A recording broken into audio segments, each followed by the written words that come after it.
aí, pessoal? Tudo pronto pra gente mergulhar de cabeça em Mais Esperto que Diabo. É isso aí. Um livro cheio de mistérios sobre o sucesso e, claro, o fracasso também, né? Escrito pelo Napoleon Hill, né?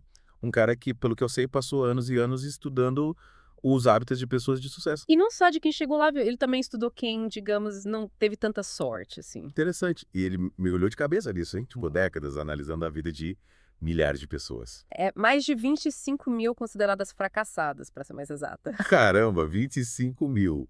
E quantas pessoas de sucesso entraram nessa pesquisa? Mais de 500. A ideia era encontrar, sabe, um padrão, algo que separasse esses dois grupos. E ele conseguiu. Descobriu o segredo. Descobriu. É. E a chave tá, acredite se quiser, na mente da gente. A mente, nossa, fascinante. Mas como ele chegou a essa conclusão? Olha, não foi fácil. Imagina só, entrevistar tanta gente, analisar cada história de vida. Nossa, que trabalhão. E não foi só isso, né? O próprio Hill passou por momentos bem complicados na vida, tanto no trabalho quanto pessoalmente. É verdade. E no meio de tudo isso, ele fez uma descoberta que mudou tudo. Que descoberta. Conta aí. Outro eu. Outro Hill. Que nome interessante. Que é isso? Uma força interior, uma sabedoria, uma guia, sabe? Uma voz que dizia pra ele, não desiste, continua buscando. Nossa, que legal. Parece algo bem espiritual, né? E foi essa voz, esse outro eu que o guiou durante um período bem difícil da história, a Grande Depressão. Transdepressão. Imagina só. Crise mundial. Caos total. É. Que fase. E foi nesse momento que ele teve um encontro inusitado. Inusitado como Com quem? com o diabo. Com o diabo. É sério isso? Sério. Ah. Pode parecer loucura, mas para Hill, essa crise era uma chance de ouro para entender a fundo a natureza humana. Tipo, ver como as pessoas reagem sob pressão. Exatamente. E nesse encontro com o diabo. Espera. Como era esse diabo? Era tipo, sei lá, com chifres e... Não era assim. Hill descreve ele como alguém muito esperto, manipulador, que se aproveita dos nossos medos. Faz sentido. Afinal, o medo paralisa a gente, né? E aí o que o diabo falou? Disse que controla 98% das pessoas. 98%, quase Aham. todo mundo. Mas como ele faz isso? Principalmente o medo da pobreza e o medo da morte. Faz sentido. São medos bem poderosos, né? Pois é. Ele usa esses medos pra gente se sentir impotente, incapaz de mudar de vida. E é aí que ele nos controla. Exatamente. A gente fica paralisado pelo medo, sem saber o que fazer, sem ter um objetivo claro. E o Hill chama esse estado de dieta. É alienação.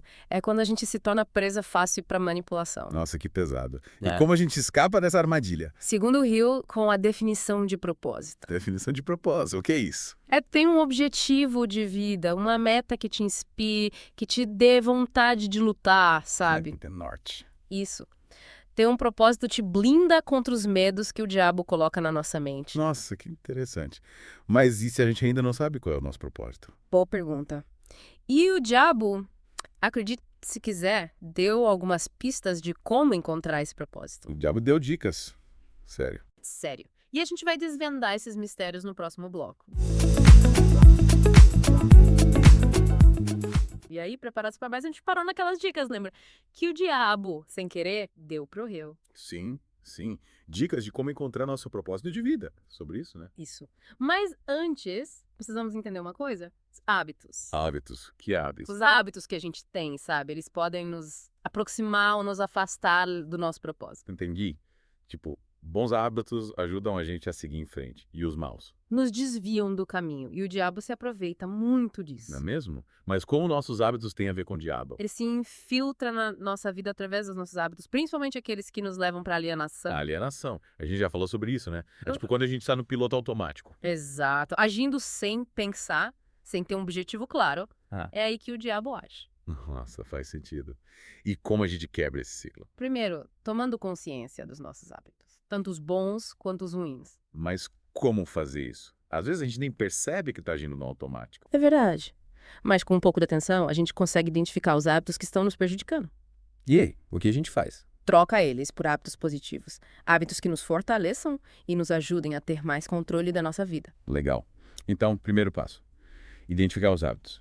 Segundo, trocar os ruins pelos bons. E aí? Aí vem a parte interessante. O diabo, em momento de, digamos, sinceridade, acabou revelando alguns hábitos que nos ajudam a escapar da influência dele. O quê? O diabo ajudando a gente a escapar dele. Como assim? Pois é. Às vezes as coisas mais importantes vêm de onde a gente menos espera, e um desses hábitos é pensar por conta própria. Pensar por conta própria. Mas isso não é meio óbvio. Infelizmente não. Muita gente segue a manada, sabe? Acredita em tudo que ouve, sem questionar. É verdade? Às vezes a gente aceita o que os outros falam sem nem pensar se é verdade ou não. E é aí que o diabo se aproveita. Ele coloca dúvidas, medos, inseguranças na nossa cabeça e a gente, sem pensar, acredita. Caramba, é como se a gente estivesse deixando outras pessoas pensarem por nós. Exatamente. E essa falta de pensamento crítico, de questionamento, nos deixa vulneráveis à manipulação. Nossa, é verdade. E como a gente muda isso? Desenvolvendo o hábito de pensar por conta própria. Questionar tudo, buscar nossas próprias respostas. Entendi. Não aceitar tudo como verdade absoluta, né? Isso. Buscar diferentes perspectivas, analisar as informações, formar nossa própria opinião. Faz muito sentido. E qual o próximo passo? Definir nossos próprios objetivos, ter um plano, sabe? Traçar metas. Mas e se eu não souber o que eu quero da vida? Tipo, se eu estiver totalmente perdido? Aí entra a autodescoberta. É preciso se conhecer, explorar seus talentos, seus interesses, seus valores. E como a gente faz a autodescoberta? Tem algum manual de instruções? Não tem manual. Mas existem várias ferramentas que podem ajudar. Tipo o quê? Olha, você pode fazer exercícios de introspecção, meditar, conversar com pessoas que te conhecem bem. Faz sentido. E também, sei lá, experimentar coisas novas, viajar, ler livros inspiradores. Exatamente. O importante é estar aberto a novas experiências e disposto a se conectar com a sua essência. Legal. Então, para descobrir meu propósito, preciso me conhecer melhor, né? Explorar meus talentos, meus interesses. Isso, e quando você descobre seu propósito, tudo fica mais claro. Você tem uma direção, um objetivo que te motiva. E legal. Mas e depois que a gente descobre o propósito? O que a gente faz? Transforma esse propósito em um plano de ação. Define metas claras, traça estratégias e, o mais importante, tem disciplina para seguir em frente, mesmo quando as coisas ficarem difíceis. Disciplina é fundamental, né? Mas e se eu encontrar dificuldades? Tipo, se eu fracassar? O fracasso faz parte da jornada. Ninguém está livre de errar. É verdade? Mas e se o fracasso me desanimar? E se eu perder a fé do meu propósito? Aí entra a resiliência. É a capacidade de se adaptar, de superar os desafios, de se levantar depois de uma queda. Entendi. É tipo ter uma força interior que te impulsiona para frente, mesmo quando tudo parece dar errado. Exatamente. A resiliência te ajuda a aprender com os erros e a usar o fracasso como combustível para seguir em frente. Nossa, quanta coisa importante. Mas me diz uma coisa. O diabo falou que o fracasso é um dos maiores aliados dele. Como assim? Ele usa nosso medo do fracasso para nos paralisar, para nos manter na zona de conforto. Mas então quer dizer que o fracasso pode ser uma coisa boa. Pode, o fracasso pode ser um trampolim para o sucesso. Uau! Que mudança de perspectiva. Mas como assim? Cada vez que a gente fracassa, a gente aprende algo novo, a gente se torna mais forte e mais sábio. Caramba, então o diabo, sem querer, tá dando a dica de como alcançar nossos objetivos. Exatamente. Ele está mostrando a importância de aprender com os erros e encarar os fracassos como oportunidade de crescimento. Nossa, essa conversa fica cada vez mais interessante.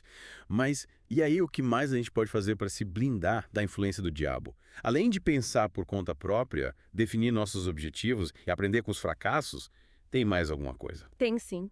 O Hill descobriu 7 princípios para dominar a mente e alcançar a autodeterminação. A gente já explorou 2. A definição de propósito e qual foi o outro mesmo? Aprender com a adversidade. E ainda faltam 5. Quer saber quais são? Claro.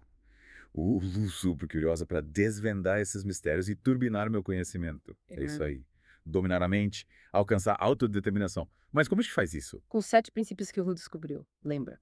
Sim, a gente já viu a definição de propósito, que é ter um objetivo claro e aprender com a adversidade, né? Exatamente. E agora vamos mergulhar nos outros 5. Preparado? Preparadíssima, pode começar? O terceiro princípio é a fé. Fé, tipo religião. Não necessariamente. A fé que o Hill fala é acreditar em algo maior, sabe? Confiar na sua capacidade de realizar seus sonhos. Entendi. Acreditar que a gente é capazismo quando tudo parece difícil. Isso. Essa confiança que nos impulsiona, que nos dá força para seguir em frente. Mas e se eu tiver medo? E se eu duvidar de mim mesma? Aí você precisa cultivar a fé como um hábito. É como um músculo. Quanto mais você exercita, mais forte ele fica. E como a gente exercita a fé? Visualizando seus objetivos, afirmando suas crenças, buscando inspiração em histórias de sucesso. Legal. E qual é o quarto princípio? O ambiente. Ambiente. O que o ambiente tem a ver com a gente? Tudo. O lugar onde você vive, as pessoas com quem você convive, tudo isso influencia seus pensamentos e suas ações. Então, se eu quero ter sucesso, preciso estar perto de gente positiva. Exatamente. Pessoas que te inspirem, que te motivem a crescer, que te ajudem a superar os desafios. Mas se eu não puder mudar de ambiente? Tipo, se eu estiver preso num trabalho que eu odeio. Aí você precisa usar a criatividade. Muda seu ambiente mental, cultiva pensamentos positivos, busca conhecimento, se conecta com pessoas inspiradoras, mesmo que à distância. Entendi. Criar nosso próprio ambiente positivo, mesmo que as coisas lá fora não estejam tão boas. E o quinto princípio? Qual é? A harmonia. Harmonia. Tipo, paz e amor. Haha, mais ou menos. Harmonia é o equilíbrio entre corpo, mente e espírito. É ter paz interior para lidar com os desafios da vida. Então, para ter sucesso, preciso buscar essa harmonia em todas as áreas da minha vida. Exatamente. Cuidar da saúde física, cultivar pensamentos positivos, fazer coisas que te tragam alegria. Nossa, quanta coisa. E como a gente coloca isso em prática? Existem várias práticas que podem ajudar. Yoga, meditação, contato com a natureza, atividades artísticas. Legal. E qual é o seu sexto princípio? A cautela. Cautela. Mas isso não é sinônimo de medo. Não. Cautela é agir com sabedoria, pensar antes de agir, analisar as consequências, se proteger de riscos desnecessários. Entendi. É tipo, ter cuidado para não tomar decisões erradas. Isso. A cautela te ajuda a escolher os melhores caminhos, as melhores companhias, as melhores decisões. Faz sentido. E último princípio. Qual é? O sétimo princípio é o poder da mente. Poder da mente. A gente já não falou sobre isso. Sim, mas agora vamos mais a fundo.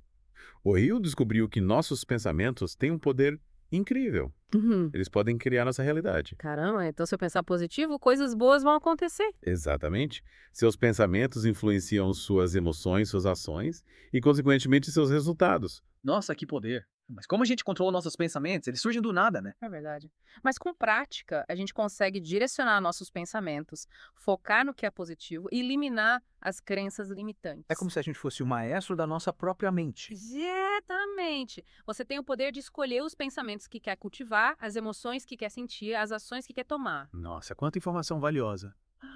Mas e agora? Como a gente coloca tudo isso em prática? A chave é a constância. Não adianta conhecer os princípios se a gente não os aplicar na vida. É preciso ter disciplina para cultivar esses hábitos. Ter fé, aprender com a adversidade, buscar harmonia, agir com cautela e usar o poder da mente a seu favor. É verdade. Conhecimento sem ação é inútil. Mas depois dessa conversa, acho que já tenho um bom plano de ação para começar a trilhar meu caminho. Que ótimo. E lembre-se, a jornada não é fácil, mas com persistência, fé e a sabedoria do Napoleão Hill, você pode superar qualquer obstáculo e alcançar a vida que sempre sonhou. É isso aí. E assim terminamos nosso mergulho em Mais Esperto que o Diabo. Esperamos que você tenha se inspirado a usar o poder da sua mente para criar a vida que sempre sonhou. Até a próxima.